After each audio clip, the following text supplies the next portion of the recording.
Hello and welcome to the Esports Biz Show. I'm your host, Justin Jacobson. This week we'll be discussing streaming and content creators. Just as a disclaimer, nothing here is intended as legal advice, as all the information is for educational purposes only. This week's guest is Melissa, known as Nufo. Nufo is a veteran streamer and content creator who has worked with some of the industry's largest brands and companies. Thanks for joining us. Of course, I'm super excited to be here. Amazing. So let's start. Tell us a little about your past gaming and esports experience. What was the first game you played? The first game I would say I played, or rather the first game that I really got into was probably RuneScape.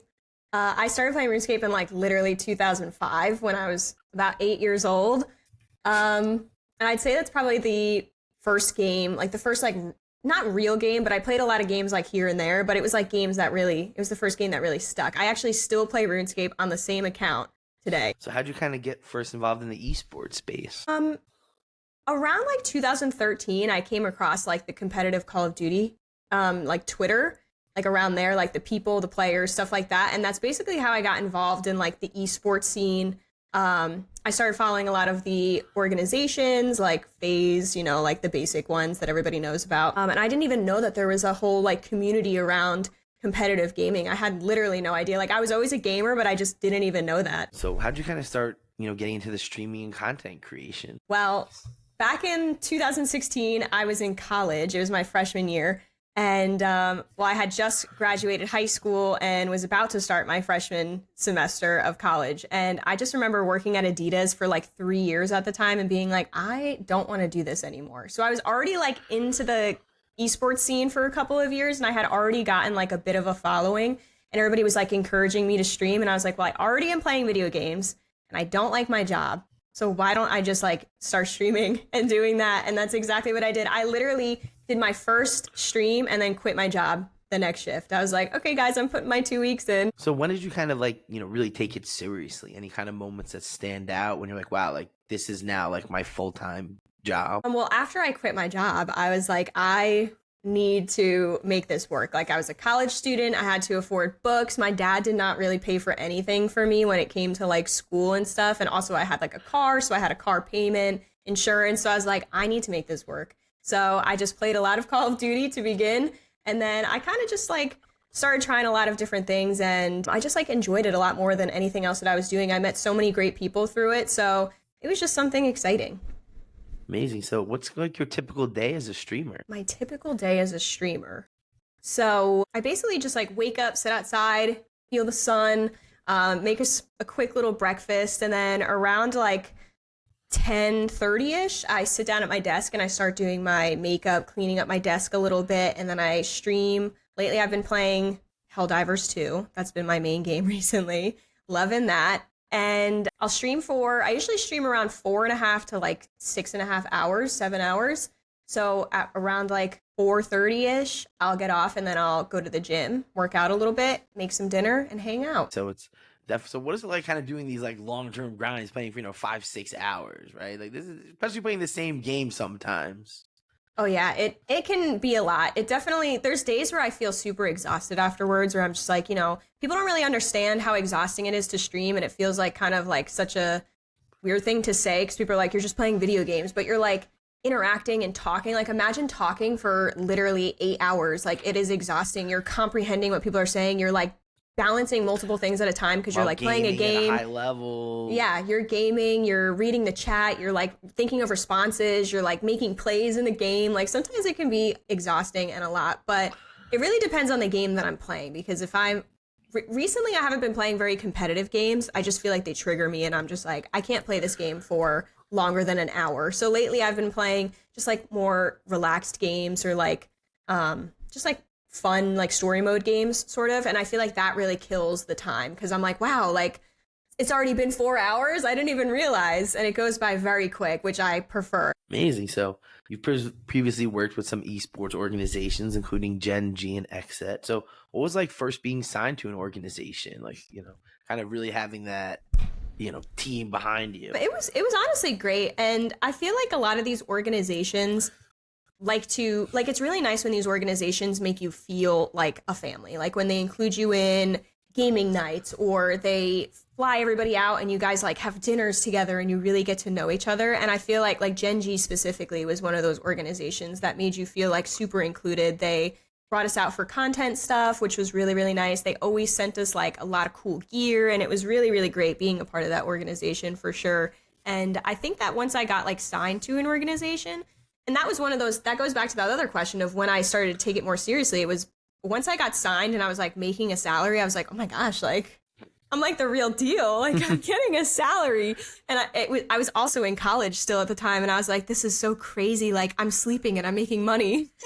I just remember that being like such a weird thing for me, going from like streaming being my only like line of income to then like making a salary plus what I make from streaming as well. I was like, whoa, this is just so much. Amazing. Yeah. So any moments stand out from you, from your experience with Gen.G? Yeah, honestly, one of the things that I think about the most when it comes to Gen.G is probably our first like time that they flew us out for content. It was like me and a bunch of the other girl content creators that they had signed, and we did like headshots and we did interviews because they were like so big on female content creators.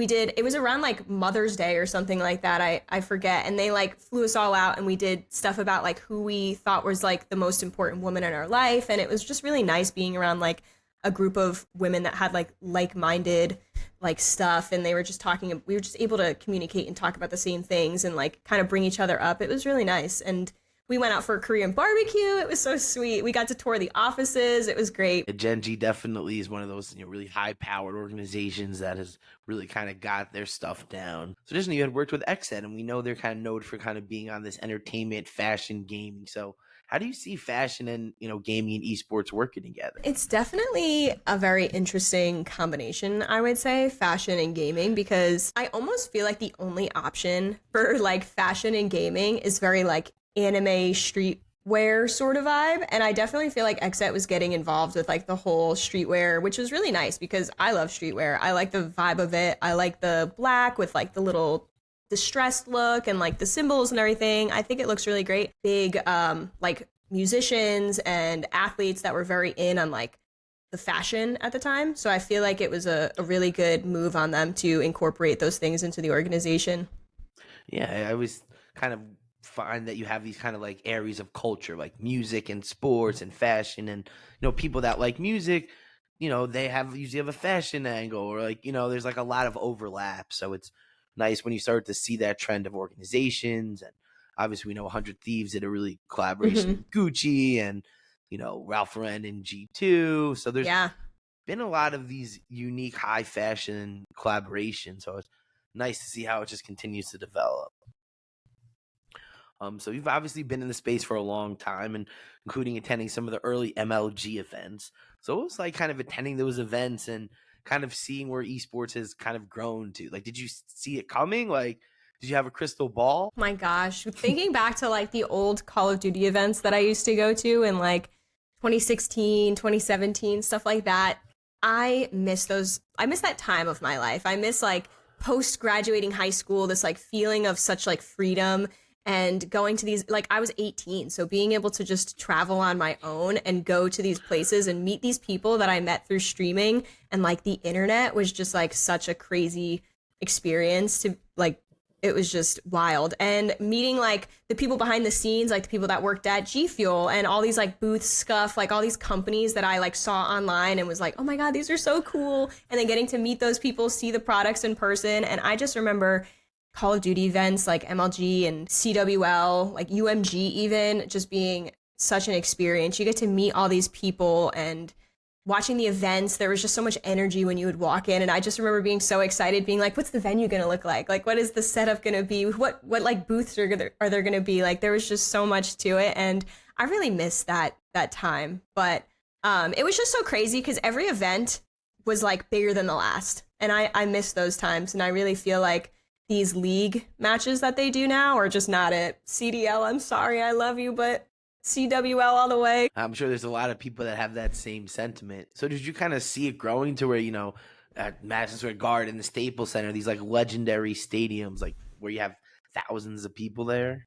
Yeah, definitely. I mean, like I said, every event like was bigger than the last, and there was more people there. There were more companies getting involved, and I really feel like esports like Fortnite, for example, is something that like really made the gaming and esports scene like really blow up. So, and I feel like since then, like specifically around COVID, there was so many musicians and like athletes and sports teams even, and like food companies, and just everybody was trying to get involved in the esports scene. And I feel like it has taken off so much. So I definitely didn't see it growing as rapidly as it did. I was like, because I like started going to events in 2016, and literally like 2 years later they were like massive. So I didn't think it was going to grow that fast, but I'm happy that it did, and I'm happy that I was able to be like kind of on the like the forefront You were a of it. trendsetter. I mean, those early years you were there for a lot of people, so it's probably interesting. So tell us a little about working with, some of the brands you've worked with, and, how do you kind of decide which ones you work with and how that?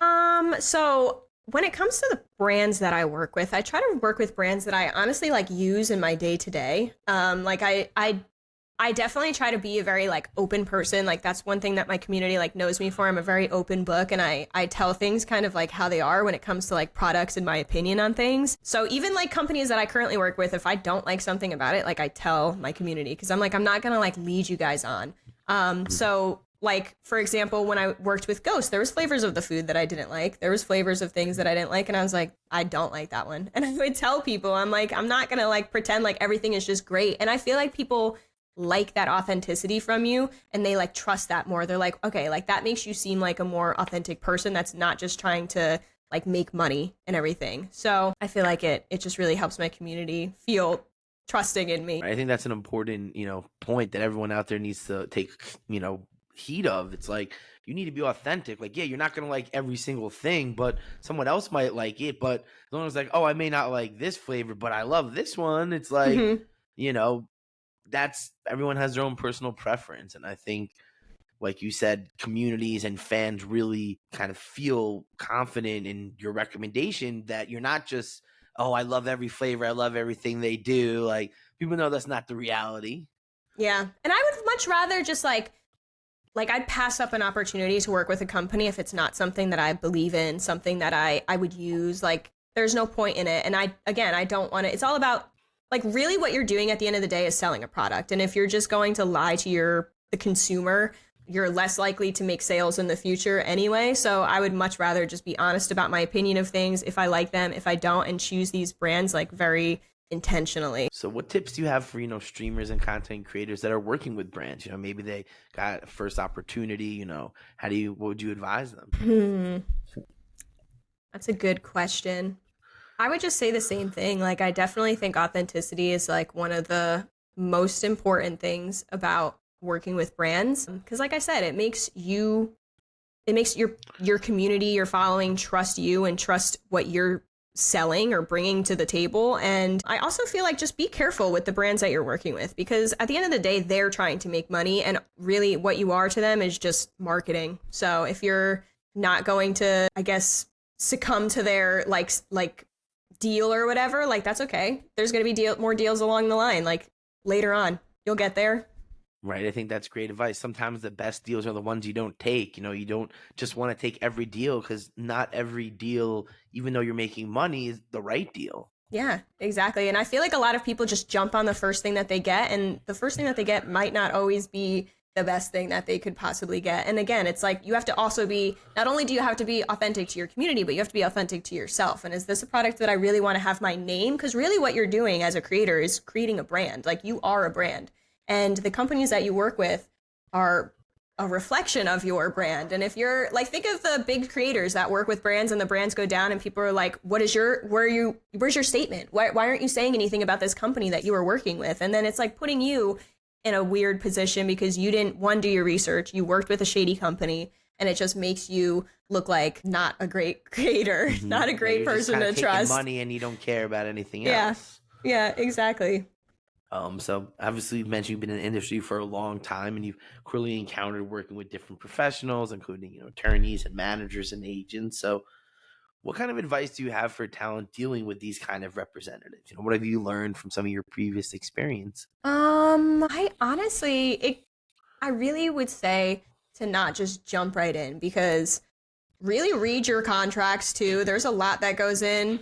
into those. Definitely have other people read them, proofread them. Yeah. That's my Hire a unbiased lawyer. but biased opinion. Get a lawyer. Yeah, definitely hire a lawyer. Have like somebody that has some sort of idea of legal jargon, look it over. Have 5 people look it over, but just be careful because that is a legally binding contract and it can get you in some deep trouble if you get effed over. So, Or it can be very expensive to get out of those situations. yeah, it could be a whole big thing. So definitely be careful when it comes to those things. But I would also say too, like, don't be afraid of just not working with anybody. It's okay to represent yourself. It's scary and it's intimidating, and you're gonna have to really like fight for yourself. You have to like be the one negotiating, be the one like reaching out to brands and companies and doing stuff like that. And it's intimidating putting yourself out there and kind of like looking maybe needy or like feeling like, oh no, like if like I don't want to like look desperate to these companies or something like that. But I feel like a lot of opportunities come when you go get them. That's really like the way that it is. So I definitely would say don't be afraid to just not work with anybody and to just be your own representative. But also, if you are going that way, to definitely be careful of who you pick, do your research, look over your contract with a freaking what is that? No. What is that? Magnifying glass. Magnifying glass. We can use either one. Magnifying glass, microscope, both will do the trick. Yeah, literally fine toothpick, whatever. Yes, I agree. I echo all those things. I think that's one of the biggest things is, you get to a point where you need help, but you also, as long as you have the right people advising and you can do what's necessary, you have the opportunities there. Mm-hmm. So shifting gears a little bit, it's, widely publicized some of the toxicity and harassment that, women involving in gaming and kind of streaming and even just hopping on the mic. I'm sure you've had some stories. So what kind of you experience and how do you kind of deal with some of this? I know it's tough. I've, had female creators kind of come to me on the side and some of the stuff that people say is horrific. And I always just say, I'm like, they would never, ever say that to you in person. They would be, can I have a picture with you? I love you so much. I love you so much. But behind a computer, behind a keyboard, like, I don't know, something else happens. I have so much to say about this topic, honestly. I feel like, to start, I feel like being a woman in gaming, you obviously are the minority. Like, most gamers are guys, but I definitely feel like within the last couple years, like there's been a lot more women getting into it. Say otherwise, right? The Entertainment Software Association says it's kind of near 50-50. Yeah. I don't know where those stats are coming from. I definitely. None of the girls I meet really are gamers that I grew up with. So Trust me, I have no like female gamer friends. I'm always like, hey, who wants to play? And there's literally crickets. But I definitely feel like for example, when I came up with the name Nufo, literally just came up with it one day. Part of the reason why I picked it was because it was very unisex. Like, you wouldn't know if I was a girl, you wouldn't know if I was a guy. And that was one of the things that I was feeling very passionate about. I was like, I don't want somebody to think that I'm bad at a game because I'm a girl. And actually, Jess Brohard brought this comic up once when I was I was like speaking in a panel with her, and she was talking, the comic was basically somebody, it's like somebody doing math and getting the equation wrong or something. And it was like a woman and she was doing this math on this chalkboard or something like that. And the person was like, girls suck at math, because it was just like a girl. And then there was something else where it was like a guy doing math on a chalkboard and he got it wrong. And it was just like, you suck at math. Like, you're just bad at math. And it's like, now because I'm a woman, it's girls suck at math, but it's not just like, I just didn't know it. Like, it's just something like that. It's like where you get blamed that you're like inadequate or you have a bad game on the fact that you're a woman. And I didn't want people to kind of have that impression.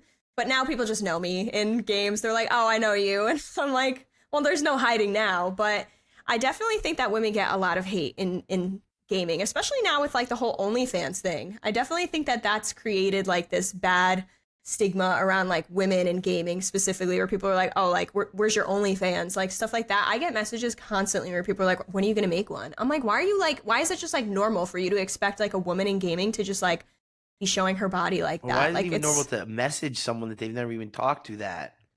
I get messages constantly where people are like, are you ever going to make one? You should make one. And like, people comment on my pictures. They're like, OnlyFans incoming, because it's like, sometimes I'll post like a little bit of like a revealing photo, but like, whatever, like I can do that. And then people are like, oh, she's teasing her OnlyFans, she's making one. And I'm just like, this is so weird. But Yeah, I've gotten a lot of like crap talking online from a lot of people. And honestly, I've been to a lot of events too. So it goes back to what you said about how nobody has ever said anything bad to me in person, ever, at any of these events. I've been to dozens of events with thousands and thousands of people there, and literally nobody has ever said anything bad to me. Like, there's people that will be like online and they're like, you're ugly, you're like, you're dumb, you're not good at video games, like whatever it is. And then the second I see, these are the same people that literally come up to me asking for photos, like just like you said. That's why I find it so funny. Like, I've had these big rappers that like he would look at his phone and like see all the people talking, smack about him on Twitter and get really upset. And I'm just like, bro, these kids would do anything to stand next to you. Yeah. It's crazy.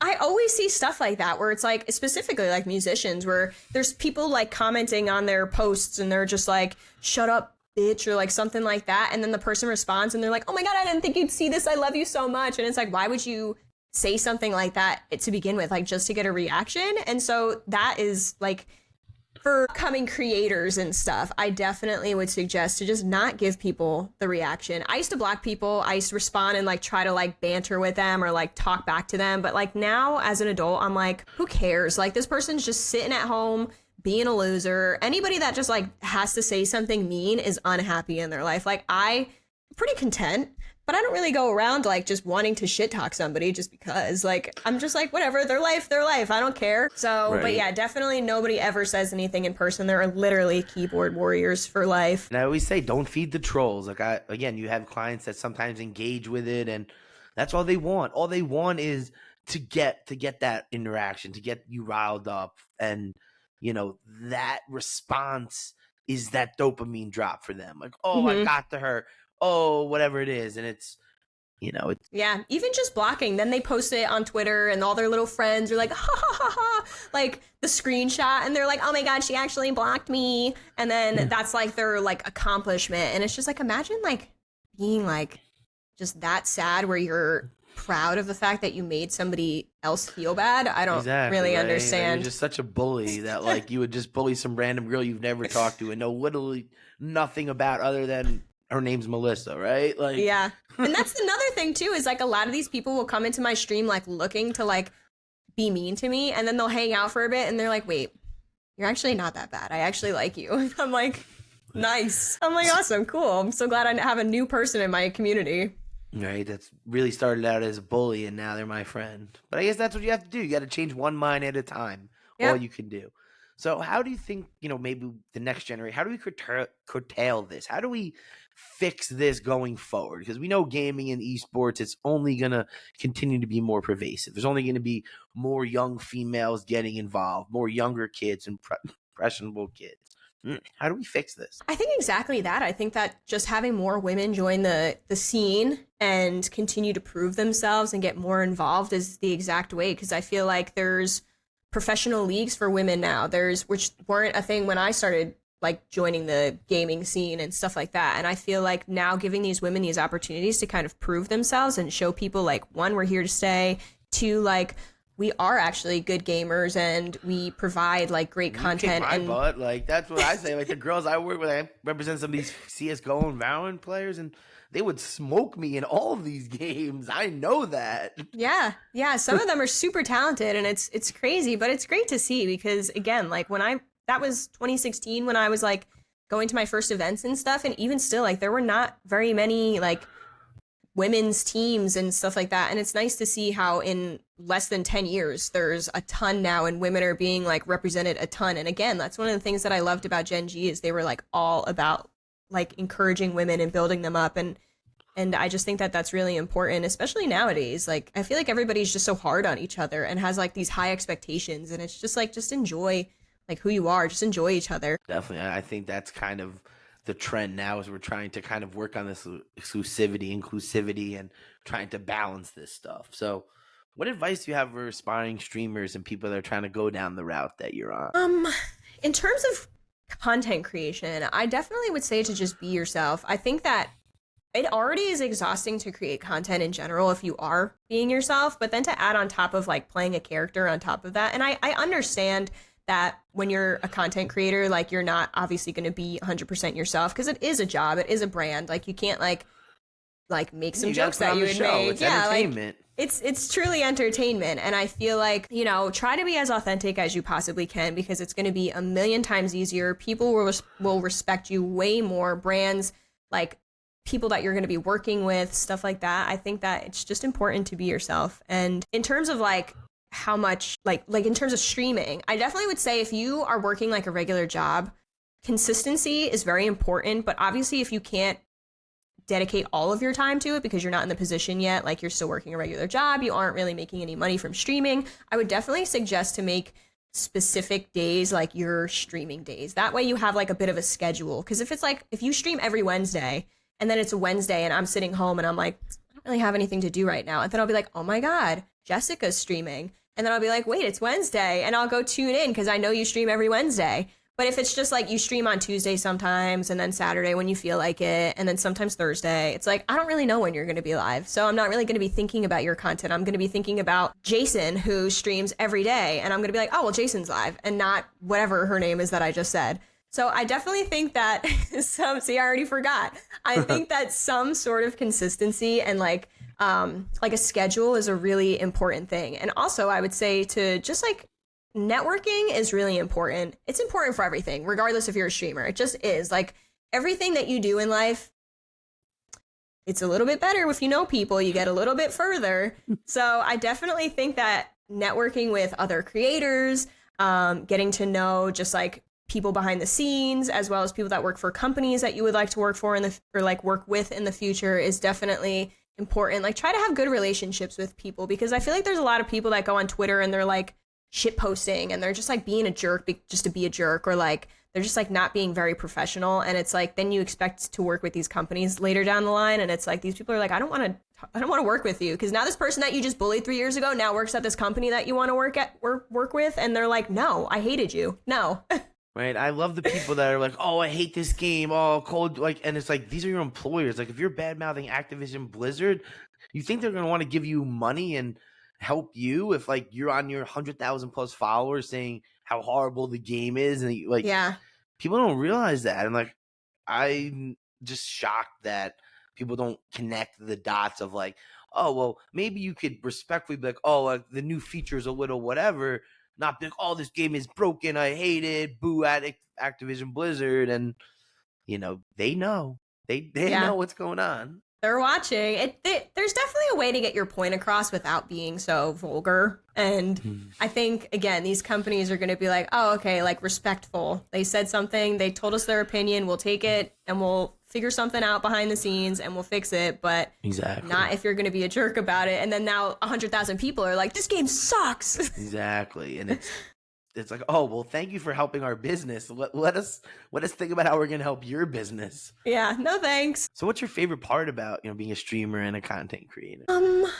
I think I would say that my favorite part about being a streamer and content creator is just the versatility of it. Like, I feel like I can really just do whatever I feel like doing. Like, if I want to, there's times where I stream me building a diorama.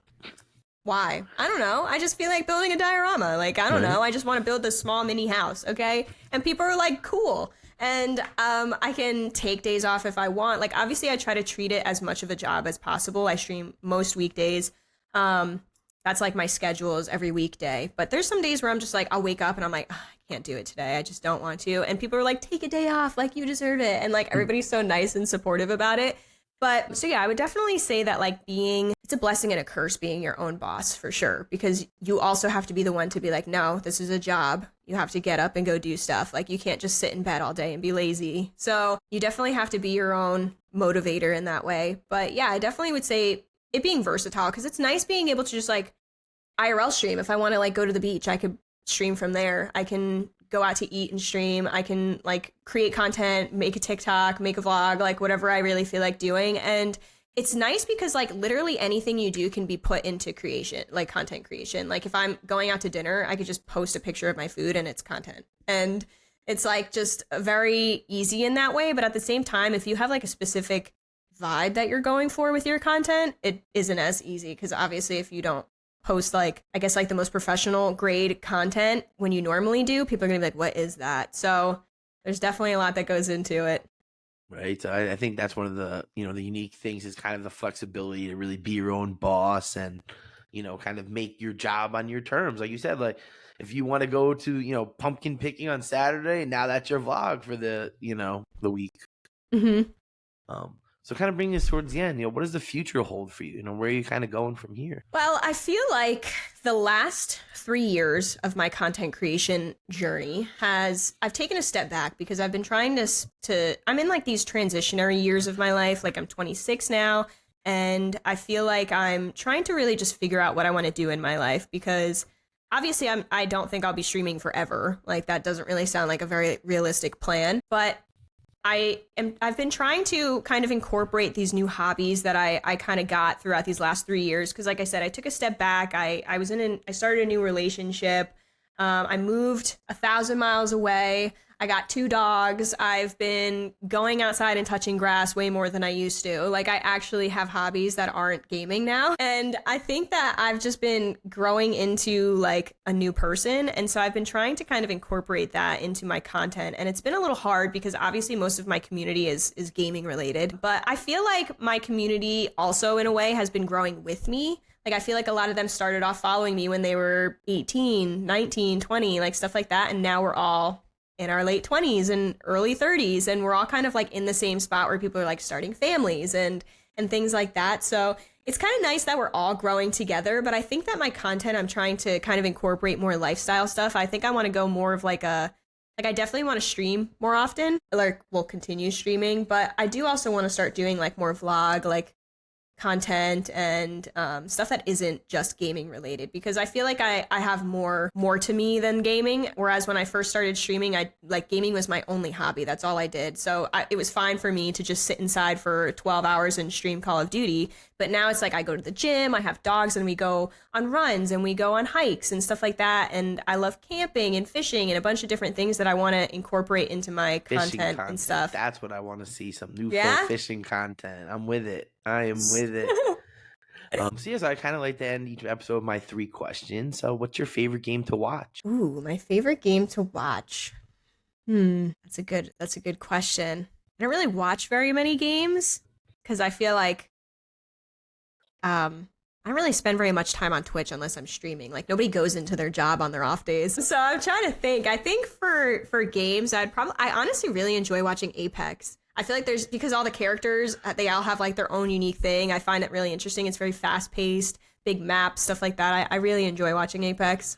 So what's your favorite game to play? RuneScape. Okay. For sure. And who's your favorite video game character? Probably Loba from Apex because she's thick.